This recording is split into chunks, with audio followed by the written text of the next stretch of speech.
May 25th now, and there's been a lot of work going on here around the garden. I want to say a couple things about how to set up a garden. If you maybe bought a house or have a property where there isn't one, you want to put one in.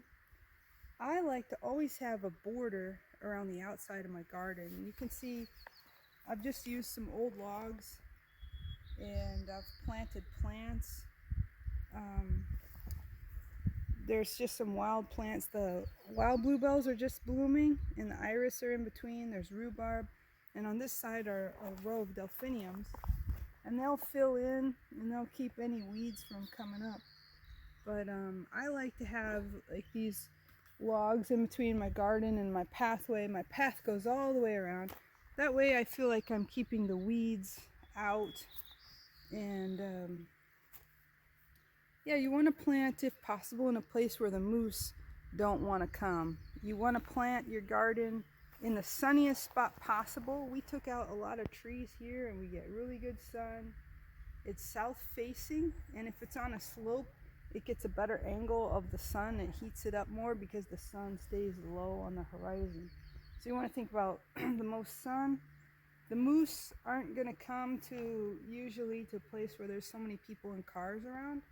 If I had put my garden, at the bottom of our property, I'm sure the moose would get to it. And the best way to keep them out, as far as I know, is an electric fence, which we do have also, but we haven't needed to use it. Fortunately, they haven't bothered us. The soil here, the natural soil doesn't have much organic matter at all. So I've added lots and lots of compost. You can see the different textures here and the different stuff that I've added to the soil. I'm always adding as much as I can. They say you can add 2 inches of real well composted soil per year, and I don't add nearly that much, but it's just a goal to aim for. I do have my compost bin too that provides some compost to put on. So you have to add any organic matter that you can.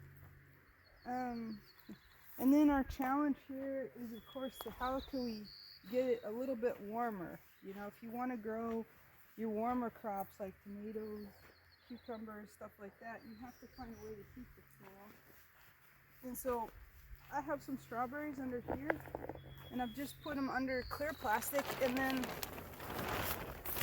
underneath, this is IRT, which is a green plastic. It's not black, but it blocks green light so the weeds can't come up underneath. And then these strawberries have to have a way to warm them, something like this. So this is experimental. I've never tried it before, but here's where I'm going to grow green beans. If you can see, this mound is maybe 8 inches high and 15-20 inches across. And this just mounding up the soil heats it up just a little bit, because green beans have to have some way to heat the soil. You can't just plant them flat in the ground. And this I'll cover with IRT as well. I usually have the whole thing planted by May 25th, but they're predicting a freeze in a couple nights, and so I'm really hesitant to put any plants out yet.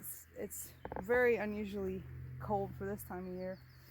I didn't patent this, so you can use this idea. It's a bunch of old Schedule 40 well pipe and some plastic and a few other things I found around. But this has worked really, really well for growing cucumbers and tomatoes.